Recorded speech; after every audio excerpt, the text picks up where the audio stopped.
What if I told you the most powerful weapon you have is your ability to pretend you've already won? That if you walk, talk, and think like the victor, even before the victory, the world bends in your favor. It's not delusion, it's strategy. And the ancient Stoics knew this. So do masters of dark psychology. In this video, we're diving deep into a technique that turns ordinary people into leaders, underdogs into legends, and doubters into believers. It's not hype, it's how you reprogram reality itself. And once you learn it, you'll never look at yourself the same way again. Welcome to Stoic Mastery, where we blend ancient wisdom with psychological strategies to help you dominate your inner world and master your outer one. If you're here to unlock your full potential with philosophy sharpened into a weapon, subscribe now and turn on notifications so you never miss the mindset that changes everything. Number 1, the power of assumption. Fake it till you become it. The Stoic lens. Epictetus once said, "First say to yourself what you would be, and then do what you have to do." Read that again. That's not just philosophy, that's a command, a tactical mindset, a method for bending reality around who you choose to become. The Stoics understood something modern psychology is only just starting to unpack, that identity isn't found, it's forged. And the forge is built through action, not overthinking. The way you move, the way you speak, the way you carry yourself, all of these are signals. To others, yes, but more importantly, to your own mind. When you act as if you've already won, you bypass one of the most powerful psychological barriers in existence, doubt. And doubt doesn't care how talented or smart you are. It only needs 1 second to paralyze your momentum. But when you assume the position of power, when you walk like you've already crossed the finish line, something shifts deep inside you. In your body language, your tone, and even your thoughts. That's not arrogance, that's programming. And here's what makes it dangerous. In the best way, your brain believes what you repeatedly show it. If you act defeated, you'll feel defeated. If you act uncertain, you'll become uncertain. But if you act like a conqueror, like someone who's already broken through, then slowly but surely, your mind begins to rewire itself to match that behavior. This is the core of Stoic discipline. Think about Marcus Aurelius. The man ruled the known world, yet his greatest victory wasn't over Rome's enemies. It was over himself. He acted with the calm certainty of someone who had already mastered the storm inside. So here's a question for you. What would your life look like if you acted like the war was already won? Would you still speak timidly in that meeting? Still hesitate on that idea? Still second-guess every move you make? No. You'd move with clarity, with posture, with intensity. Not because you're faking, but because you're building, and your actions are the tools. Start with posture. Start with presence. Straighten your back. Unclench your jaw. Speak slower. Hold eye contact longer. These things send signals to your own subconscious that you are in control, that the victory is already in progress. And guess what happens next? People believe you. Opportunities chase you. Momentum builds. Why? Because the world mirrors your self-perception. It follows confidence. Not noise, not words, certainty. Right now, pause and comment below. I move like I've already won. This is more than a comment. It's a declaration, an imprint, something your future self will thank you for.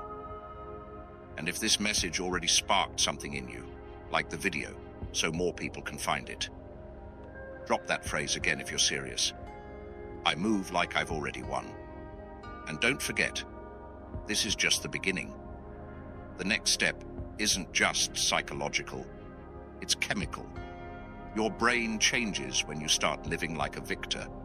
Stay with me, because in Section 2, we're diving into neurochemical warfare and how this simple mindset flip triggers real, lasting transformation. But before we go there, if you're feeling the shift, if you're ready to master not just motivation, but your entire inner world, hit subscribe and turn on notifications so you don't miss what's coming next. Number 2, neurochemical warfare, how acting like a winner hacks your brain. Here's what they don't tell you. Your mindset isn't just abstract, it's biochemical warfare. When you act like a winner, when you move through the world as if the battle has already been won, you're not just pretending, you're programming. Let's break it down. Every emotion, every thought, every behavior, it's tied to a neurochemical signature. Confidence, that's dopamine. Calm dominance, that's serotonin. Fear, hesitation, insecurity, cortisol, your internal saboteur. And guess what determines which of these chemicals flood your system? Your actions, not your feelings, not your circumstances, your actions. Now here's where it gets powerful and a little dark. When you act as if, you trick your brain into producing the chemicals of success even before the success arrives. You walk into a room with power in your stride. Dopamine spikes. You hold eye contact like you own the moment. Serotonin stabilizes. You stay grounded when others are reactive. Cortisol drops. You become chemically aligned with the version of you who's already won. The Stoics knew this intuitively. They trained themselves to master their responses because they understood he who controls his inner state controls the world. Marcus Aurelius didn't wait for his empire to be at peace to feel peace. He acted with the poise of a man who had already conquered chaos. That posture became chemical. That calm became contagious. That leadership, legendary. And here's the twist. Dark psychology uses this same mechanism, but flips it. Manipulators act as if they're more powerful than they are, not because they are, but because they know how you'll react. They dominate not by having power, but by projecting certainty. And in your hesitation, they win. So what does this mean for you? It means your brain is listening to every step you take, every word you say, every posture you hold. The more you act like a winner, the more your brain produces the neurochemicals of a winner. And soon, it's not an act anymore. It's who you are. Try this for 7 days. Walk into every room like it belongs to you. Speak 20% slower and 20% deeper. Visualize your future self and behave as if you're them now. Your brain doesn't know the difference between reality and repetition. And repetition is the birthplace of belief. Comment this right now if you're locked in. My mindset is my chemical weapon. Let the algorithm feel your presence. And like this video if this is already hitting you on a deeper level. Because this isn't surface level motivation. This is tactical, biological, and it's how elite minds evolve faster than the rest. The Stoics weren't loud, but they were lethal, quietly mastering their inner neurochemistry while the world panicked. And if you're ready to do the same, we're just getting started. In Section 3, we're going deeper into the dark psychology of presence, how acting like a winner makes people bend around your energy, even without saying a word. But before that, if you haven't already, subscribe to Stoic Mastery and turn on notifications so you don't miss what's coming. You're not here for average. You're here to master the inner game. Number 3, control the room, the dark psychology of presence. You ever notice how some people walk into a room and suddenly the air changes? They haven't even said a word, but everyone senses them. Heads turn, conversations pause. That's not luck, that's presence. And the people who master it, they control more than the room. They control reality. This is where Stoicism and dark psychology collide, because both teach this brutal truth. The world doesn't respond to your words. It responds to your energy. And presence is energy in its purest, most concentrated form. It's posture, it's poise, it's silence used as a weapon. The Stoics embodied this effortlessly. They weren't loud. They didn't chase attention. But when they spoke, you listened. Why? Because their silence was louder than most people's shouting. They trained themselves to be unmoved, emotionally still, psychologically anchored. And that stillness? That became power. Now let's pull back the curtain on dark psychology. Here's how manipulators, con artists, even cult leaders operate. They manufacture presence by controlling their non-verbal dominance. They stand taller. They take up space. They speak slowly, like their words are already law. This isn't confidence. It's weaponized calm. It forces others to sync to their rhythm. You feel it before you understand it. But here's the twist. You don't have to be a manipulator to use this. You can be the Stoic strategist, using the same psychological leverage without falling into ego or deceit. Here's how you do it. Slow everything down. Fast energy is desperate. Calm energy is powerful. Speak slower, blink slower, breathe slower. You'll feel it, and so will they. Be unreactive. The loudest person in the room is rarely the most powerful. When you remain still while others panic, your presence becomes magnetic. That's how leaders are made. Eye contact, but not just contact. Control. Hold it longer than is comfortable, not aggressively, not passively. Just long enough to make them feel like you see through them. That's presence. That's pressure. That's psychological weight. This is why acting as if you've already won is so lethal. Because winners don't chase validation. They don't seek permission. They take up space, like it's theirs by default. And others follow. Remember, you don't have to convince the room. You only have to convince yourself. Once you do that, the room sinks to your frequency. Say this out loud and drop it in the comments right now. I am the calm in every storm. Own it, claim it, let that line sink into your spine. And if this is unlocking something in you, like this video, and share it with someone who needs to stop chasing and start commanding. Because this is what we do here at Stoic Mastery. We don't chase hype, we build dominance, quietly, strategically. And the next step is mastering the art of loss, because sometimes the Stoic path to power means letting the world think you're losing, while secretly setting up your checkmate. Section 4 is coming. Embrace the void. Why Stoics love to lose first. Before we dive in, make sure you're subscribed to Stoic Mastery and turn on notifications so you never miss a moment of becoming unshakable. Number 4, embrace the void. Why Stoics love to lose first. Here's a truth most people will never understand. The most powerful people on earth are not afraid to lose. In fact, they welcome it. Why? Because they've learned the truth that breaks most minds. Losing is part of the blueprint. Losing is not failure. Losing is camouflage. The Stoics knew this. In fact, they practiced it. Seneca deliberately imagined poverty, discomfort, exile, even death. Not to scare himself, but to train himself. Why? Because when you lose on your terms, no one can take anything from you. That's the essence of Stoic power. You see, in a world obsessed with winning, the person who can handle loss without flinching becomes untouchable. That's the paradox of dominance. If you need to win every moment to feel powerful, you're weak. But if you can stand calm in defeat, smile in pain, and remain unmoved in chaos, you've already won the long game. This is where dark psychology comes in. In the shadows, manipulators use perceived weakness to lower defenses. They let people think they're underestimated. They lose on purpose, but only to gain leverage later.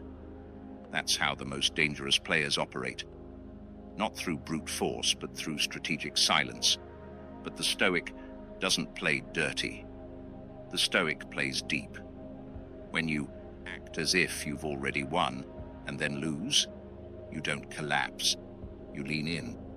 Because you understand the Stoic truth. The void is your training ground.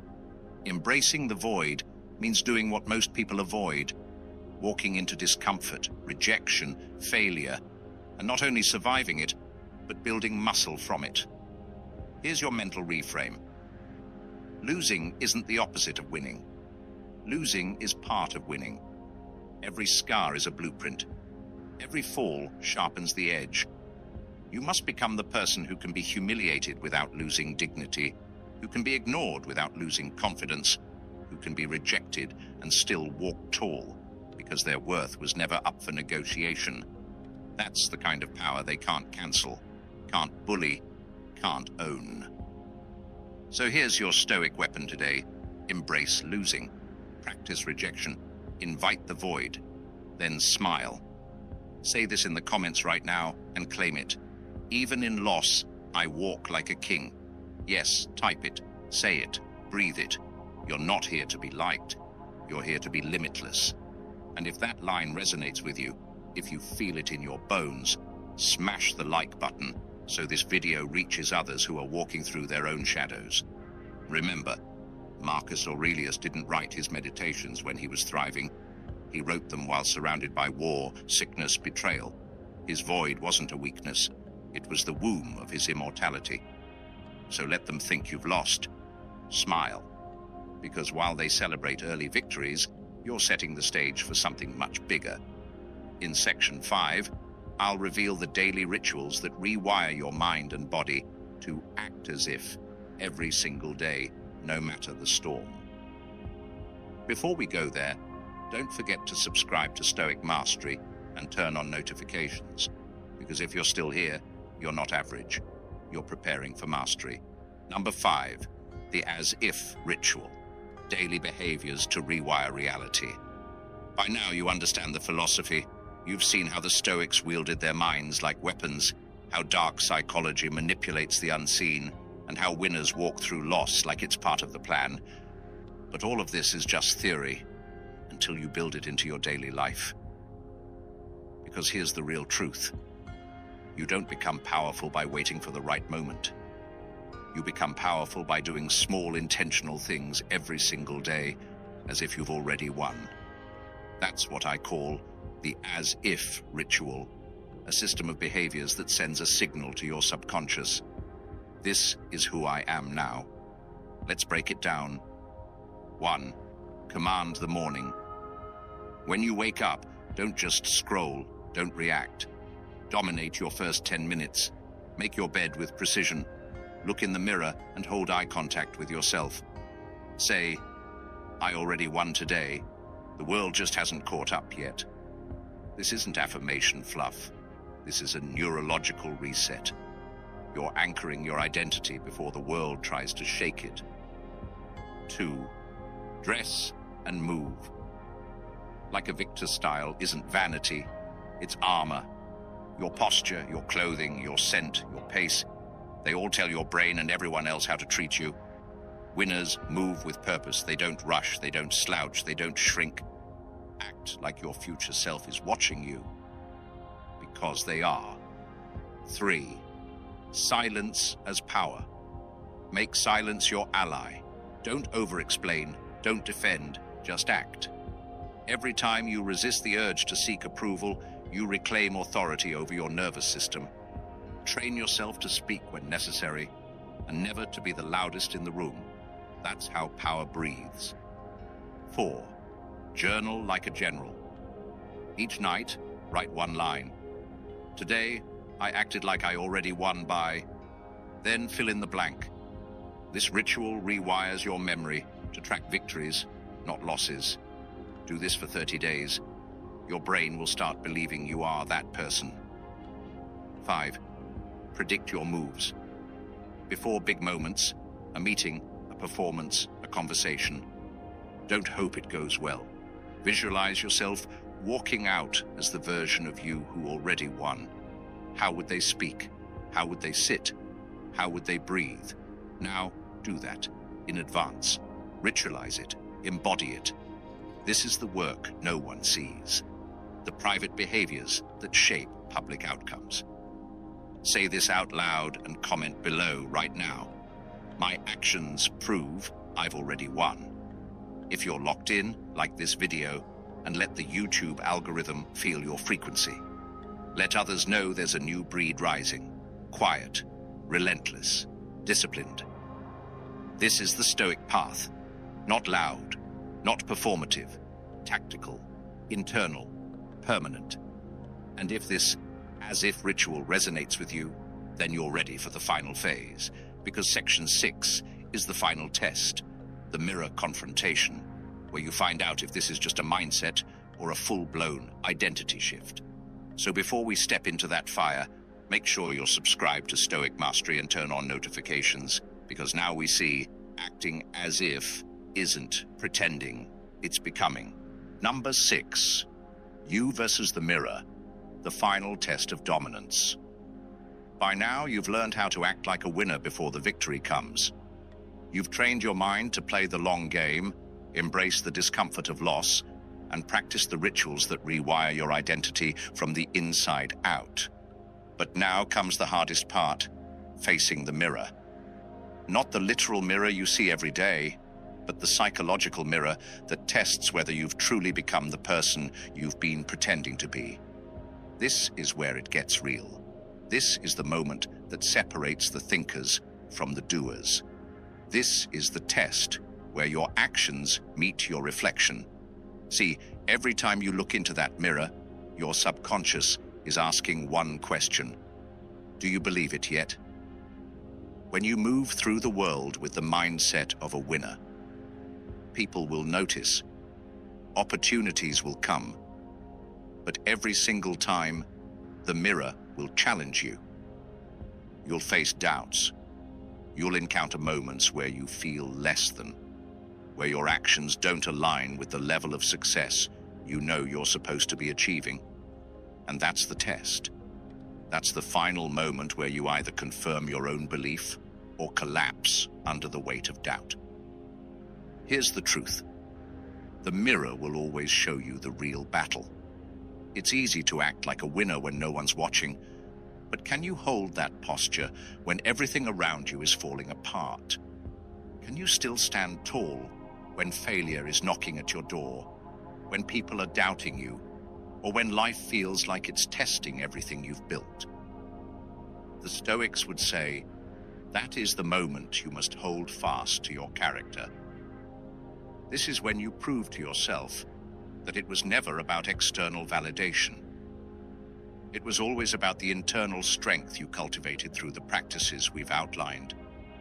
It was about training your mind to hold steady while the storm rages. It was about taking that first step every morning with the same certainty that, no matter what, the world cannot move you unless you allow it. So when you look in that mirror, ask yourself, am I the version of me who has already won? If you hesitate, if you feel fear, if you feel the weight of self-doubt, don't panic. That's normal. But you must act anyway. You've built the rituals. You've programmed your mind.